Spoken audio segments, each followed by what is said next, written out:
మహారాష్ట్రలో ఓటమి మోదీకి ముందే తెలిసింది. అందుకే ప్రచారం వీడి విదేశాలకు. హామీల అమల్లో ప్రధాని విఫలం, అవి ఖచ్చితమైనటువంటి గ్యారంటీలు వీలైతే కేంద్ర కమిటీని పంపండి, వివరాలన్నీ ఇస్తా.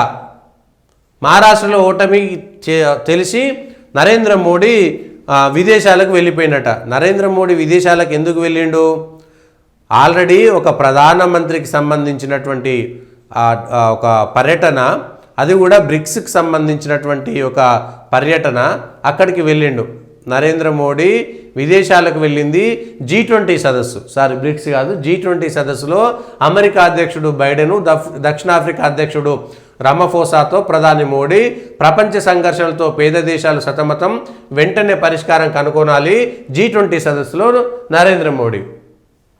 అయితే ఇవాళ నరేంద్ర మోడీ మహారాష్ట్రలో ఓటమికి భయపడి, అందులో రేవంత్ రెడ్డి గారు మహారాష్ట్రలో పోయి ప్రచారం చేయగానే మహారాష్ట్ర మొత్తం కాంగ్రెస్ వైపుకు పొలోమని వెళ్ళిపోయి, అక్కడ కాంగ్రెస్కు భయపడి, రాహుల్ గాంధీ గారికి భయపడి, ముఖ్యంగా రేవంత్ రెడ్డి గారికి భయపడి, మహారాష్ట్రలో ఓటమి వస్తుంది కాబట్టి, ఇవాళ తెలంగాణలో ఓటమి వచ్చింది కాబట్టి తెలంగాణలో నరేంద్ర మోడీ రావట్లేదా, లేకపోతే భారతదేశంలో ఉంటలేడా?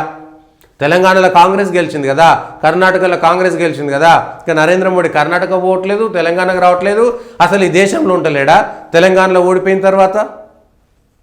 మరి అట్లయితే హర్యానాలో రాహుల్ గాంధీ గారు ఓడిపోయినప్పుడల్లా విదేశీ పర్యటనలు పోతున్నాడు, ఎన్నికలైనప్పుడల్లా విదేశీ పర్యటనలు పోతున్నాడు, భయపడిపోతున్నాడా, పని మీద పోతున్నాడా? ఒక ప్రధానమంత్రి G20 సదస్సుకు ఇది ఎప్పుడో కొన్ని నెలల క్రితం ప్రిపేర్ అయినటువంటి ఆయన చార్టు, ఆయనకు సంబంధించినటువంటి విదేశీ పర్యటన.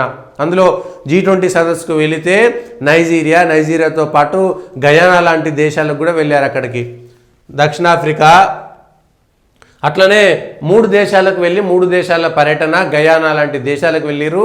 గయానా లాంటి దేశంలో 40% మంది భారతీయులే ఉంటారు. అక్కడ గయానా దేశంలో 40% మంది భారతీయులే ఉంటారు. అట్లాంటి దేశానికి వెళ్ళి వస్తుంటే మహారాష్ట్ర ఎన్నికలకు సంబంధించి మహారాష్ట్ర ఎన్నికల షెడ్యూల్ ఎన్నికల కమిషన్ ప్రకటిస్తుంది, ప్రధానమంత్రి పర్యటన షెడ్యూల్ ప్రధానమంత్రి కార్యాలయం చూసుకుంటుంది. దానికి దీనికి సంబంధం లేదు. ఎన్నికల షెడ్యూల్లో ఆయనకు ఉండేటువంటి షెడ్యూల్ వరకు నరేంద్ర మోడీ ప్రచారం చేసిండు, వెళ్ళిండు, అయిపోయింది ఆయన షెడ్యూల్ ప్రకారం. మహారాష్ట్రలో ఎన్నికల ఫలితాలకు భయపడట. ఫలితాలు ఎప్పుడున్నాయి? ఎన్నికల 18 తారీఖు ఉన్నది. ఆయన 2 రోజుల ముందు అక్కడికి వెళ్ళిపోయిండు.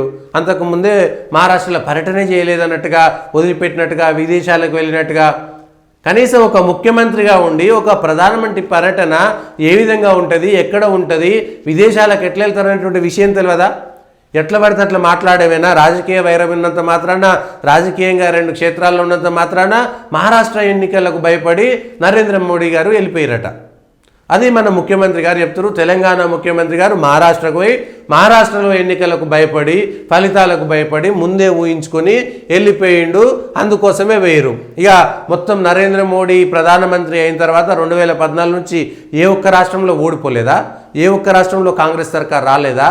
లేకపోతే వేరే సర్కార్లు రాలేదా? వచ్చినప్పుడు భయపడి ప్రతిసారి విదేశాలకు పోతున్నాడా? 2014 నుంచి విదేశాలకు పోయినప్పుడల్లా ఇక్కడ కాంగ్రెస్కు భయపడి విదేశ పర్యటన చేస్తున్నారు నరేంద్ర మోడీ. కనీసం మాట్లాడేటప్పుడు ముఖ్యమంత్రి గారి హోదాలో ఉండి విదేశాలకు పారిపోయాడనేటువంటి మాట చెప్పడము దేశాన్ని అవమానించడం కాదా? వెళ్ళింది G20 సదస్సుకు కాదా? ఆయన అధికారిక పర్యటన కాదా? అయితే మరి ఈయనెందుకు వచ్చిండు? జో బిడెన్ కూడా వాళ్ళ ప్రధానమంత్రి, అక్కడ అమెరికా అధ్యక్షుడు, ఇంకా అధికార మార్పిడి జరగలేదు. వాళ్ళ లెక్క ప్రకారం జనవరి దాకా ఉంటుంది. అధికార మార్పిడి జరిగేదాకా ఆయనే అధ్యక్షుడు. ఆయనది కూడా డేట్ ఫిక్స్ అయిపోయింది, వచ్చిండు.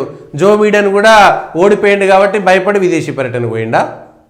అమెరికాలో ఓడిపోయిండు కాబట్టి విదేశీ పర్యటనకు పోయిండా? G20 సదస్సులో వెళ్ళి రియో డి జనీరో ప్రపంచంలో నెలకొన్న సంఘర్షణల ప్రభావం పేద దేశాలపై పడుతుందని, అందువల్ల వీటికి వెంటనే పరిష్కారం కనుగొనాల్సి ఉందని, ఏ దేశంలో కూడా యుద్ధాల ప్రభావం ఆహారం, ఇంధనం, ఎరువుల రంగంపై పడిందని, గ్లోబల్ సౌత్గా వివరించే ఆసియా, ఆఫ్రికా, దక్షిణ అమెరికా ఖండాల్లో పేద దేశాలు తీవ్రంగా నష్టపోతున్నాయని, అక్కడికి వెళ్ళి ప్రపంచంలో సంఘర్షణ ఉండొద్దు, యుద్ధాలు ఉండకూడదు, ఉగ్రవాదం ఉండకూడదు, శాంతి ఉండాలనేటువంటి మాటలు వీలైన ప్రతి చోట మాట్లాడుతున్నటువంటి ప్రధానమంత్రి నరేంద్ర మోడీ. ఇవాళ రాజకీయాల కోసం ఆయన విదేశీ పర్యటన చేస్తే ఇవాళ ఇవే స్టేట్మెంట్లు ఇంకో చోట వేరే దేశంలో చూస్తే మన దేశం పరువు ఏం కావాలి? మన దేశం పరువు కాదు, ఇవాళ ముఖ్యమంత్రి పరువు ఏం కావాలి? కాంగ్రెస్లో ఉండేటువంటి నాయకులు చెప్పరా కనీసం మాట్లాడేటప్పుడు? ఏది పడితే అది మాట్లాడగానే అది ఎన్నికల్లో మంచిగా వస్తుంది, బాగా ఫస్ట్ కాలం వస్తుంది, లేకపోతే ఫస్ట్ పేజీలో హెడ్లైన్స్లో రావడం కోసం ముఖ్యమంత్రి గారు మాట్లాడేటప్పుడు ఒక ప్రధానమంత్రి పర్యటన ఏ దేశానికి వెళ్ళిండు, ఎక్కడికి వెళ్ళిండు అనేటువంటి విషయం పైన కనీసం ఒక మాట కూడా చెప్పకుండా ఎవరుంటారు ఇట్లా?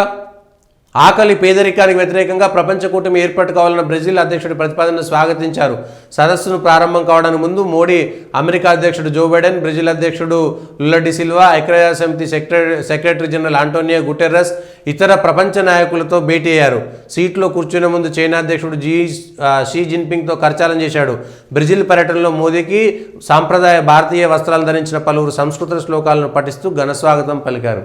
ఏ దేశానికి పోయినా ఇవాళ భారతదేశ సంస్కృతి, ఎవరైనా ఆ దేశానికి పోతే అక్కడి స్టైల్లో వెళ్ళి అక్కడ పోయి సూటు బూట్లు వేసుకోవడం కాదు. ఏ దేశానికి వెళ్ళినా భారతీయ సంస్కృతి సాంప్రదాయాల ప్రకారం వెళ్ళి అక్కడే మన శ్లోకాలు, మన పద్యాలు, మన సంస్కృతి, మన నాట్యము, మన పాటలు పాడుతూ ఇవాళ ఆ దేశంలో పర్యటన చేస్తూ మన సంస్కృతిని విశ్వవ్యాప్తం చేస్తున్నటువంటి వ్యక్తి తిరిగి పునరుజ్జీవనం. ఎక్కడ ఏది ఇన్ఫీరియారిటీ కాంప్లెక్స్ ఉండకూడదు, మనం ఈ స్థాయిలో ఉండాలి కాదు, భారతీయ సంస్కృతిలో ఉంటే గర్వం గొప్ప అనేటువంటి విషయాన్ని ప్రపంచ దేశాల్లో చాటి చెప్తుంటే G20 సదస్సుకు వెళితే ఇవాళ నరేంద్ర మోడీ భయపడ్డాడు, పోయిండు. నరేంద్ర మోడీని